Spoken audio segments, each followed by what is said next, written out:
नमस्कार, मैं विनोद गढ़वाल आप सभी का हार्दिक स्वागत करता हूं आपके अपने YouTube channel study with Vinod Garhwal पर। दोस्तों, आपको याद ही है कि स्टडी विथ विनोद गढ़वाल के माध्यम से हम भारतीय राज्य व्यवस्था का अध्ययन कर रहे हैं। भारतीय राज्य व्यवस्था में संविधान और संवैधानिक विकास पर हमारी सीरीज निरंतर जारी है। आज संवैधानिक विकास की सीरीज को आगे बढ़ाते हुए हम चर्चा करेंगे सन 1928 की नेहरू समिति और नेहरू रिपोर्ट की। किंतु उसके पहले आप सभी से मैं एक गुजारिश करता हूं।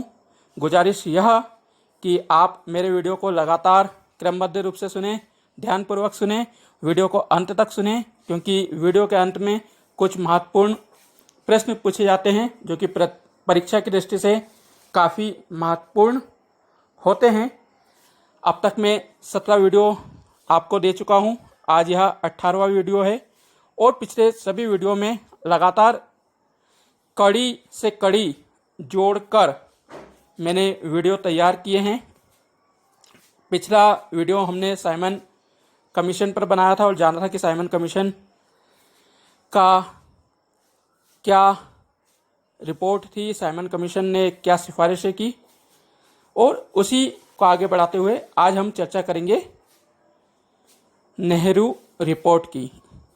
यदि अभी तक आपने चैनल को सब्सक्राइब नहीं किया है तो चैनल को सब्सक्राइब करें, बेल आइकन का बटन दबाएं ताकि नोटिफिकेशन आपको मिल सके। वीडियो पसंद आ रहे हो तो लाइक और शेयर करना बिल्कुल भी ना भूलें। नेहरू समिति या नेहरू रिपोर्ट को पढ़ाने से पहले मैं आप सभी को बता दूं कि नेहरू समिति की जो रिपोर्ट थी उसे वर्तमान भारतीय संविधान का ब्लूप्रिंट भी कहा जाता है। भारतीय संविधान का पूर्वगामी दस्तावेज माना जाता है नेहरू रिपोर्ट को, और साथ ही यह भी माना जाता है कि यह एक पहला दस्तावेज था जो कि भारतीय संविधान के रूप में भारतीय लोगों ने तैयार किया था। तो नेहरू रिपोर्ट के बारे में आज के इस वीडियो में हम क्या क्या पढ़ेंगे वो पहले मैं आपको बता देता हूँ। जैसा कि मेरा तरीका है कि सबसे पहले हम इसकी पृष्ठभूमि को जानेंगे। नेहरू रिपोर्ट या नेहरू समिति का गठन क्यों किया गया, इसने क्या क्या सिफारिशें दी और इसका क्रियान्वयन हुआ या नहीं हुआ। सबसे पहले हम नेहरू रिपोर्ट की पृष्ठभूमि या इसके बनने के कारण को जानते हैं। तो नेहरू रिपोर्ट, नेहरू समिति के गठन के लिए हमें अपने पिछले वीडियो में जाना पड़ेगा। आपको याद होगा कि जब हमने सन 1919 का भारत शासन अधिनियम पढ़ा था, जिसे मॉन्टेग्यू चेम्सफोर्ड सुधार के नाम से जाना जाता है, उसमें एक प्रावधान किया गया था कि 10 वर्षों बाद भारत शासन अधिनियम की समीक्षा की जाएगी, इसकी प्रगति की जांच की जाएगी, इसका मूल्यांकन किया जाएगा कि यह भारतीयों को उत्तरदायी शासन देने में कहाँ तक सफल हुआ है। 10 वर्ष होना थे 1929 में, अर्थात 1930-31 के आसपास एक आयोग गठित होना था। किंतु 1929 में ब्रिटेन में राजनीतिक परिवर्तन होने की संभावना थी, वहाँ पर आम चुनाव होना थे। ऐसे में ब्रिटिश सरकार थी जो उस समय, उसने 2 वर्ष पहले ही 1927 में एक विधिक आयोग गठित किया। इस भारतीय विधिक आयोग में 7 सदस्य शामिल किए गए। ये सातों ही सदस्य श्वेत थे, सफ़ेद थे, गोरे थे, ब्रिटिश थे, अंग्रेज थे। और इस 7 सदस्यीय समिति का नेतृत्व सर जॉन साइमन ने किया, जिस कारण इसे साइमन कमीशन के नाम से जाना गया। जब साइमन कमीशन की घोषणा की गई तो इसकी जानकारी भारतीयों को लगी। सन 1927 में कांग्रेस का वार्षिक अधिवेशन हुआ मद्रास में। मद्रास अधिवेशन की अध्यक्षता डॉक्टर एम ए अंसारी ने करी और एम ए अंसारी की अध्यक्षता में एक प्रस्ताव पारित किया गया जिसमें साइमन कमीशन का प्रत्येक स्तर पर प्रत्येक स्वरूप में विरोध करने का निर्णय किया गया। इसका एक मुख्य कारण इस 7 सदस्यीय दल में एक भी भारतीय को शामिल न करना था। भारतीयों का ऐसा मानना था कि जब भारत के लिए कानून बनाने की बात है, भारत से संबंधित कानून की जांच होना है, समीक्षा होना है, ऐसे में भारतीय को शामिल किया जाना था, किंतु आयोग में एक भी भारतीय को शामिल नहीं किया गया।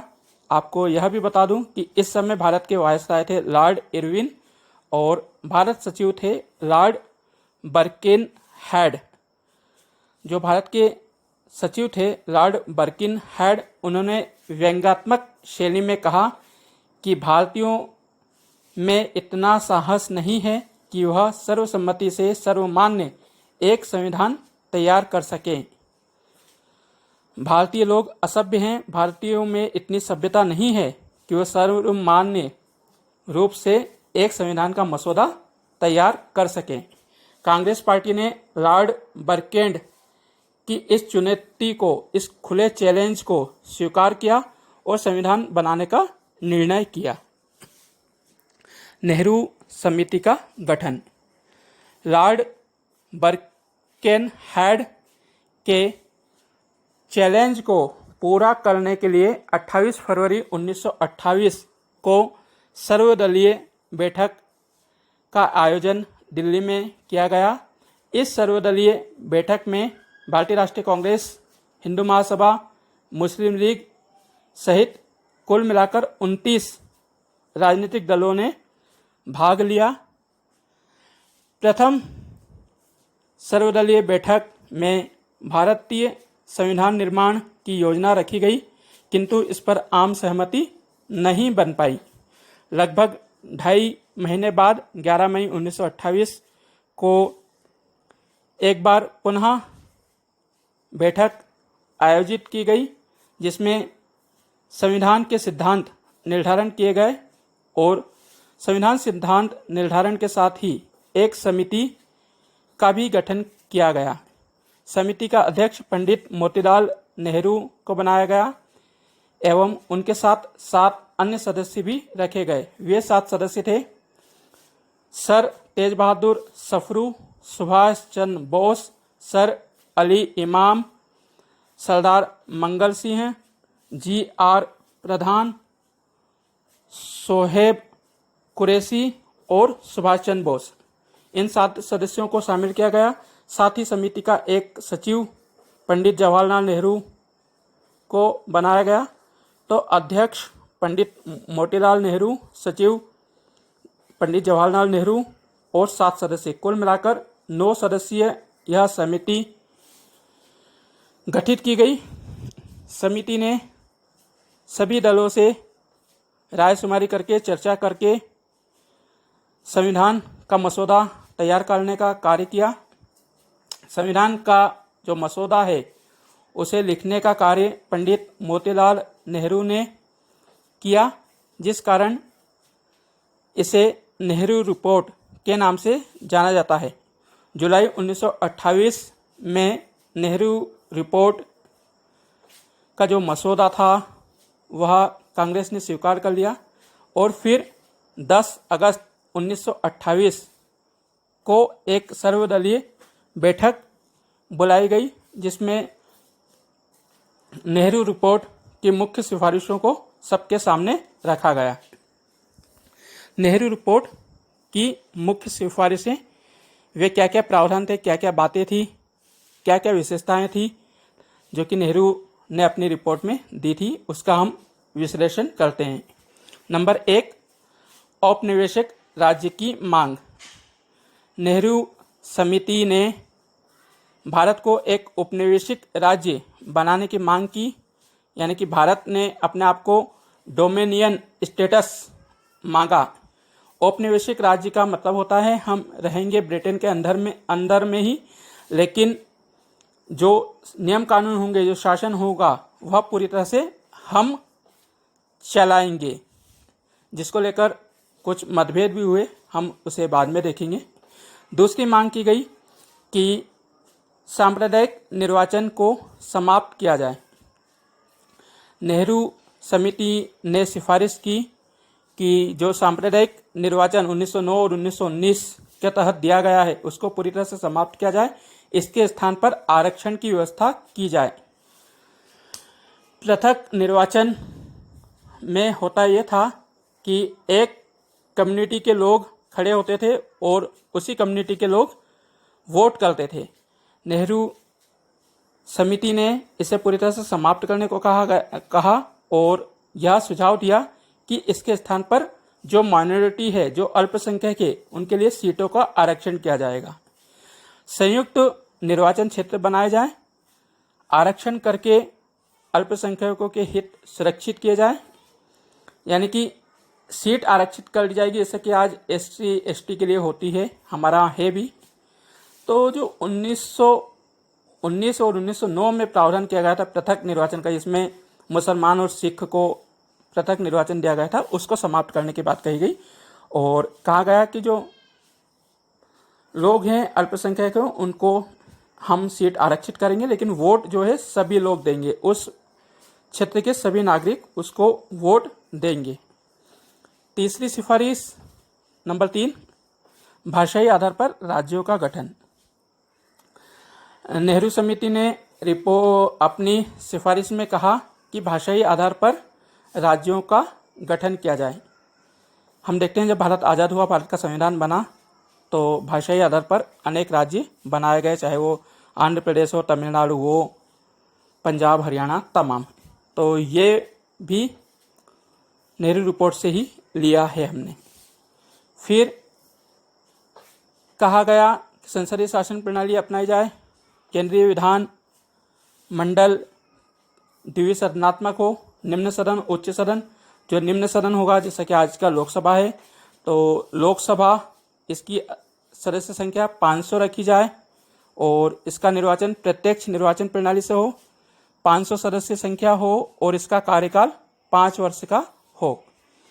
दूसरा सदन, जिसे उच्च सदन कहा जाए, सीनेट कहा गया, वर्तमान में राज्यसभा है, इसकी सदस्य संख्या 200 हो और इसका कार्यकाल 7 वर्ष का हो।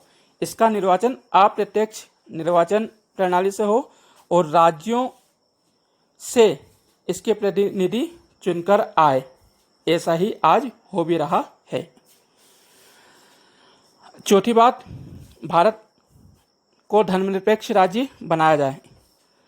मोतीलाल नेहरू रिपोर्ट में कहा गया कि भारत को एक धर्मनिरपेक्ष राज्य बनाया जाए, इसका कोई धर्म नहीं होगा, सभी धर्मों को समान दृष्टि से देखा जाएगा। नंबर 5, द्वैत शासन का अंत। साइमन कमीशन ने भी प्रांतों में द्वैत शासन प्रणाली के अंत की बात कही, वहीं नेहरू समिति ने भी प्रांतों से द्वैत शासन प्रणाली को पूरी तरह से समाप्त करने को कहा। नंबर 6, केंद्र और प्रांत में उत्तरदायी शासन स्थापित किया जाए।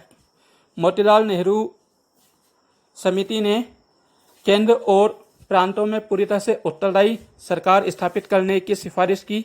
कहा गया कि इन दोनों ही सरकारों में जो मंत्री होंगे वो विधान मंडल के प्रति उत्तरदायी होंगे। पूर्णतः उत्तरदायी सरकार हमें चाहिए। नंबर नेक्स्ट, मौलिक अधिकार। नेहरू समिति ने भारतीयों के लिए 19 मौलिक अधिकार की मांग की, जिनमें प्रमुख थे महिलाओं को समान अधिकार दिए जाएं, सार्वभौमिक वयस्क मताधिकार रखा जाए, समुदाय एवं संघ बनाने की आज़ादी हो। तो 19 मौलिक अधिकार मांगे गए। अगला, वायसराय का पद संवैधानिक होगा। नेहरू समिति ने सिफारिश की कि जो गवर्नर जनरल है, जो वायसराय है, उसका पद संवैधानिक प्रमुख के रूप में रखा जाए, जिस प्रकार ब्रिटेन में सम्राट का होता है, वर्तमान में हमारे राष्ट्रपति हैं।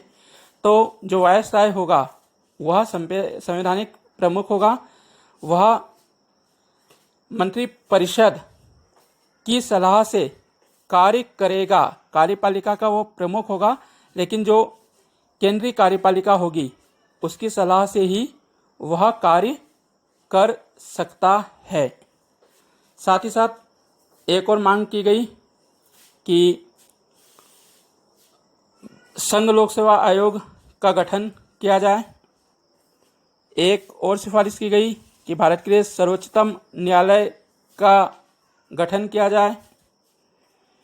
जो वयस्क, एक बात यह कही गई कि वयस्क मताधिकार सभी को दिया जाए और इसके लिए 21 वर्ष की आयु निर्धारित की गई।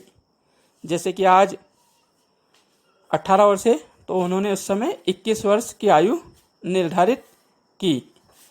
साथ ही साथ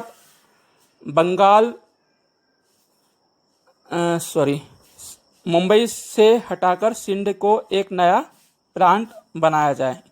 तो सिंध को एक नया प्रांत बनाने की बात कही। साथ ही साथ बंगाल, पंजाब और उत्तरी पश्चिमी प्रांत को पूर्ण राज्य का दर्जा देने की बात भी इसमें कही गई। तो ये तमाम सिफारिशें नेहरू समिति ने अपनी रिपोर्ट में कही। अब इस पर चर्चा हुई। इस दौरान मुस्लिम लीग ने अपने 4 प्रस्ताव दिए, जिसे दिल्ली प्रस्ताव के नाम से जाना जाता है। तो मुस्लिम लीग के क्या 4 प्रस्ताव थे वो भी मैं आपको बता देता हूँ। नंबर 1, संयुक्त निर्वाचन क्षेत्र बनाए जाएं और माइनॉरिटी के लिए आरक्षण दिया जाए, जिसे कांग्रेस ने स्वीकार कर लिया और अपनी रिपोर्ट में शामिल भी किया। नंबर 2, 1/3 सीट आरक्षित की जाए केंद्रीय विधान मंडल के लिए, इसे भी स्वीकार किया। नंबर 3, बंगाल एवं पंजाब में जनसंख्या के आधार पर सीटों का आरक्षण किया जाए। और नंबर 4, सिंध, बलूचिस्तान, उत्तरी पश्चिमी प्रांत नए राज्य गठित किए जाएं। तो इन चारों ही सुझावों को जो है कांग्रेस ने स्वीकार कर लिया, जिसे दिल्ली प्रस्ताव के रूप में जाना जाता है। अब जब 10 अगस्त 1928 को सर्वदलीय बैठक हुई तो इसमें कुछ मतभेद उभरे। मुस्लिम लीग ने अपने लिए जो प्रस्ताव मांगे थे उसको रिपोर्ट ने स्वीकार कर लिया, लेकिन यहाँ पर एक मतभेद उभर कर आया। नेहरू रिपोर्ट के अनुसार कांग्रेसी ये मांग करते थे कि केंद्र और राज्य में यदि कोई विवाद उत्पन्न होता है तो ऐसे में केंद्र को सर्वोपरि माना जाए, केंद्र की जो कानून होगा उसको सर्वमान्य किया जाएगा, जबकि मुस्लिम लीग चाहती थी कि राज्य के कानून को मान्यता दी जाए। तो इन दोनों के बीच में मतभेद हुआ। साथ ही साथ डोमिनियन स्टेट यानी कि औपनिवेशिक राज्य बन जाने के बाद मुंबई से सिंध प्रांत को अलग करने की बात कही गई। तो एक मतभेद तो यह हुआ। एक मतभेद कांग्रेसियों में हुआ। पंडित जवाहरलाल नेहरू और सुभाष चंद्र बोस भारत को डोमिनियन स्टेटस के स्थान पर यानी कि औपनिवेशिक राज्य के स्थान पर पूर्ण स्वराज्य चाहते थे। उनका कहना था कि अब भारत के पास वह समय नहीं है कि औपनिवेशिक स्वराज मांगा जाए, अब भारत पूर्ण स्वराज की ओर अग्रसर हो गया है। इसको लेकर पंडित जवाहरलाल नेहरू और सुभाष चंद्र बोस अलग हो गए। उन्होंने अपनी एक नई पार्टी बनाई, ऑल इंडिया इंडिपेंडेंस लीग।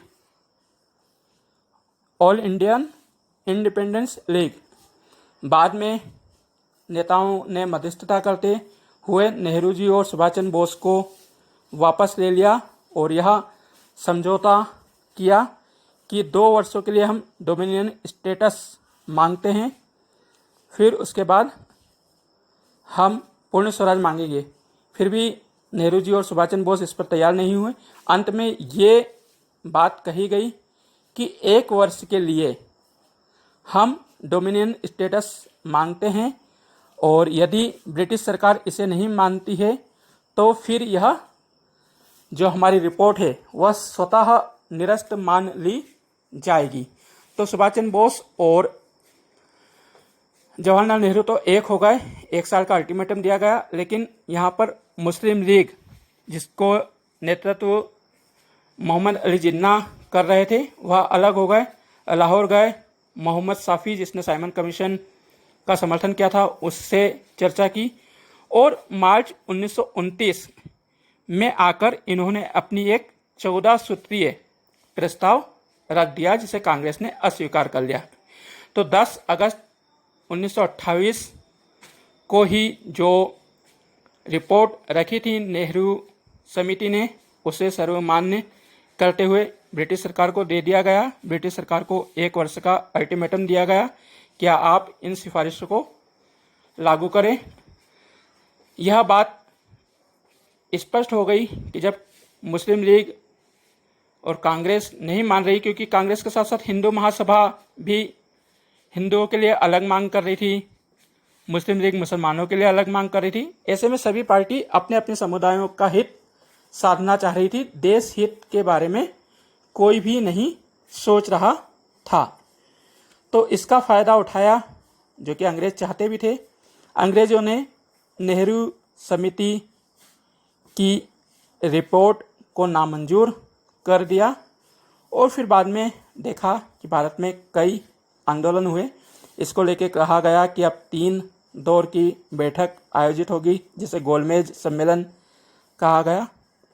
किंतु हाँ, इतना जरूर रहा कि नेहरू रिपोर्ट की जो बातें थी वह 1935 के भारत शासन अधिनियम में शामिल की गई और उन जो नेहरू समिति की सिफारिशें थी वह भारतीय संविधान में पूरी तरह से मान्य भी की गई है।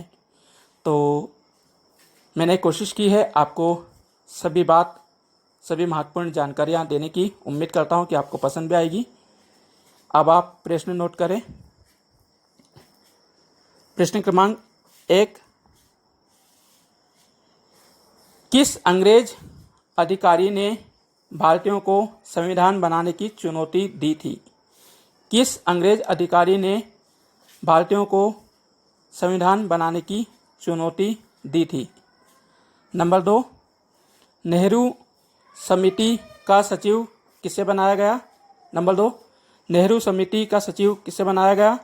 नंबर 3, नेहरू समिति ने निम्न सदन के कितने सदस्य रखने की सिफारिश की?